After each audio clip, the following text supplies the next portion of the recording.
Boa tarde. Estou gravando esse vídeo para atender a avaliação da disciplina de Direito Civil 8 e Direito das Sucessões. O tema escolhido foi as diferenças e semelhanças entre indignidade e deserdação. Bom, em nosso direito sucessório é possível que o herdeiro ele seja excluído da sucessão na qual ele vinha ter direitos. Para isso, usa-se o termo exclusão partindo do pressuposto que esse herdeiro já tinha aceitado a herança.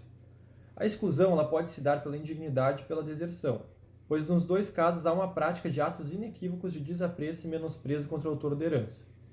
A sucessão hereditária ela assenta em uma razão de ordem ética, a afeição real ou presumida do de cujus ao herdeiro ou legatário. Tal afeição ela deve despertar e manter nesse o sentimento de gratidão, ou pelo menos do acatamento e respeito à pessoa do de cujus e às suas vontades e disposições. A quebra dessa afetividade, mediante a prática de atos inequívocos de desapreço e menosprezo para com o autor da herança e mesmo de atos reprováveis ou delituosos contra a sua pessoa, torna o herdeiro ou legatário indignos de recolher os bens hereditários. Essa é a concepção do Gonçalves. A indignidade, ela consiste num rol taxativo que contempla os atos contra a vida, os atos contra a honra e contra a liberdade para testar. Para que ocorra indignidade, se faz necessário que o herdeiro excluído tenha praticado algum desses três atos que eu falei antes, como descreve o artigo 1814 do Código Civil. No tocante aos atos contra a vida, entende-se o homicídio doloso, tentado ou consumado contra o autor da herança e como é dito no artigo 1814 do Código Civil, no seu inciso 1º, também compreendem as vítimas, o cônjuge, o companheiro e os ascendentes e descendentes.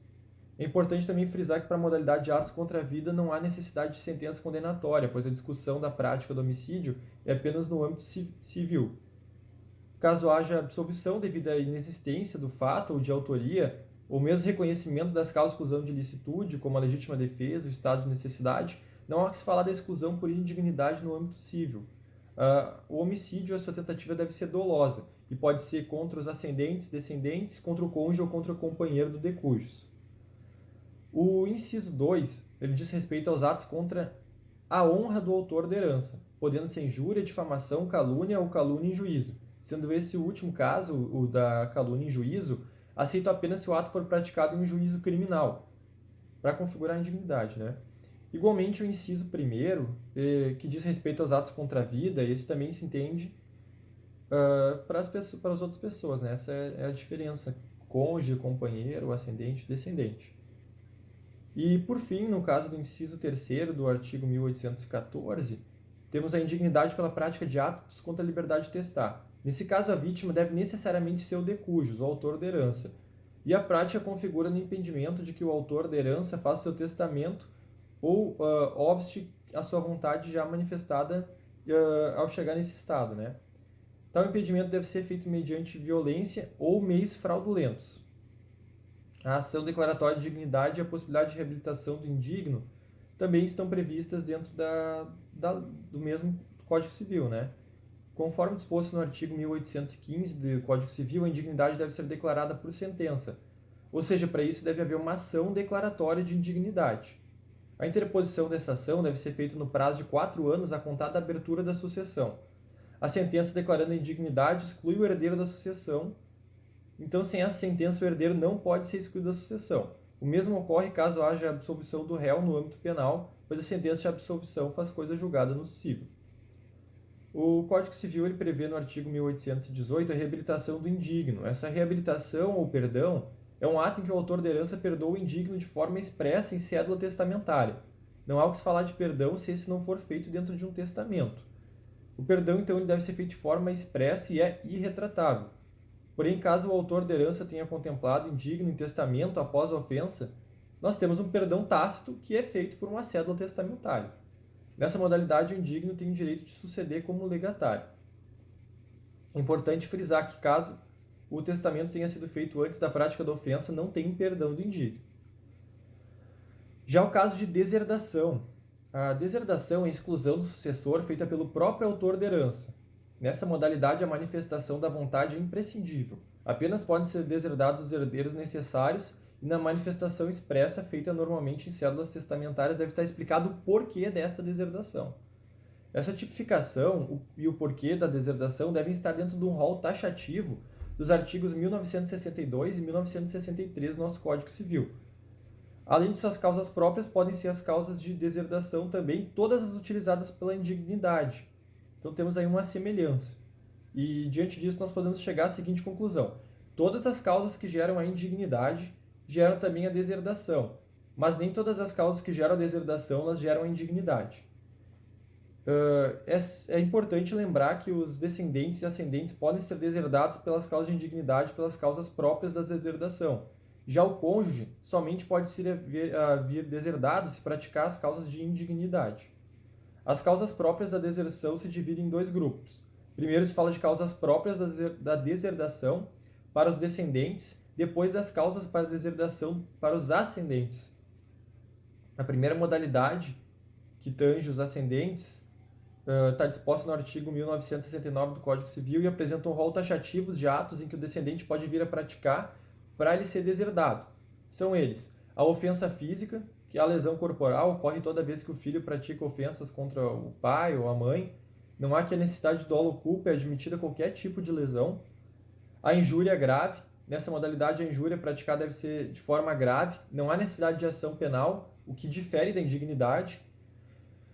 E as relações ilícitas com a madrasta ou padrasto. O filho pode ser deserdado caso venha ter relações sexuais com a mulher ou o marido do seu ascendente, né? O desamparo do ascendente em alienação mental ou em grave caso de enfermidade. Caso em que o filho ou neto venha desamparar o pai ou avô, nos casos de alienação mental ou grave enfermidade, ele pode vir a ser deserdado. Já o artigo 1963, ele nos traz as causas da deserdação dos ascendentes para com os descendentes. São elas a ofensa física, a injúria grave, as relações ilícitas com a mulher ou companheira do filho ou neto, ou com o marido ou com o companheiro da filha ou da neta, e o desamparo do filho ou do neto com deficiência mental ou grave enfermidade. Bom, então a gente já viu algumas diferenças centrais na própria conceituação da deserdação e da indignidade, e não podemos confundir elas, embora as duas tenham grandes semelhanças e a mesma função.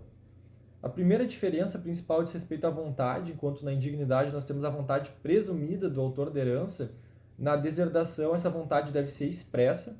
A segunda diferença se dá na fonte de cada um. A indignidade decorre da lei, enquanto a deserdação é uma pena aplicada pelo autor da herança em testamento ao sucessor que tenha praticado qualquer um dos atos dos artigos 1962 e 1963 do Código Civil.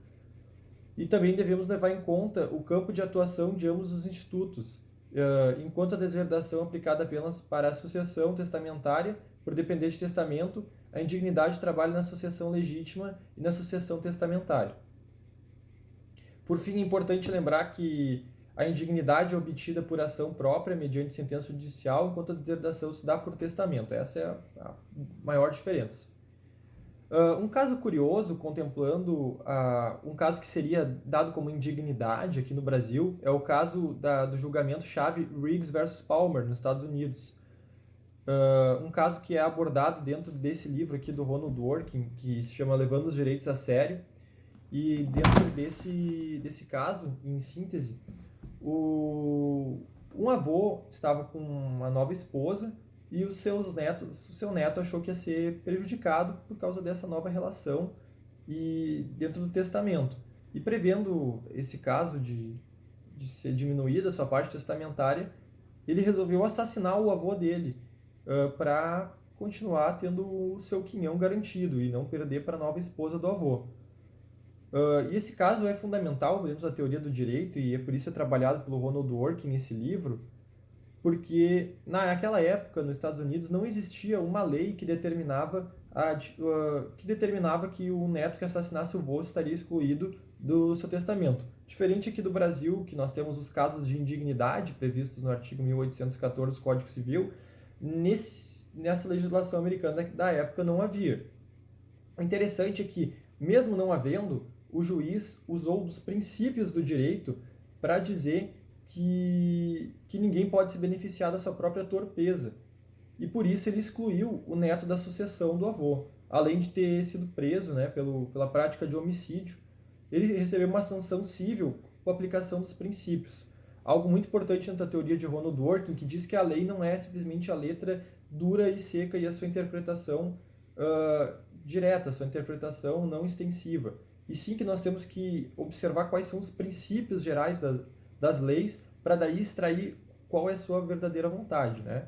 E, e, e dentro dos Levando os Direitos a Sérios, o Dworkin argumenta que esse caso mostra que além das regras estabelecidas nos estatutos, os princípios também são componente da lei. Esses princípios, embora não vinculem da mesma forma que as regras, podem ser suficientes para modificar os estatutos, como no caso Riggs. Ele argumenta que tanto a maioria quanto a dissidência usam esses princípios legais. Não se pode beneficiar de suas próprias irregularidades ou de suas próprias torpezas, né? No caso da maioria, não se deve ser punido além dos caminhos especificados no estatuto, no caso da dissidência. Então, um caso de grande relevância dentro do direito, dentro da filosofia do direito, que foi o Riggs versus Palmer, aqui no Brasil teria uma solução bem mais simples, né? Apesar de ter a mesma solução, né? Que seria a exclusão da pessoa por indignidade. Obrigado pela atenção, foi um excelente semestre, professora. Até o próximo encontro nos corredores do Bloco 18.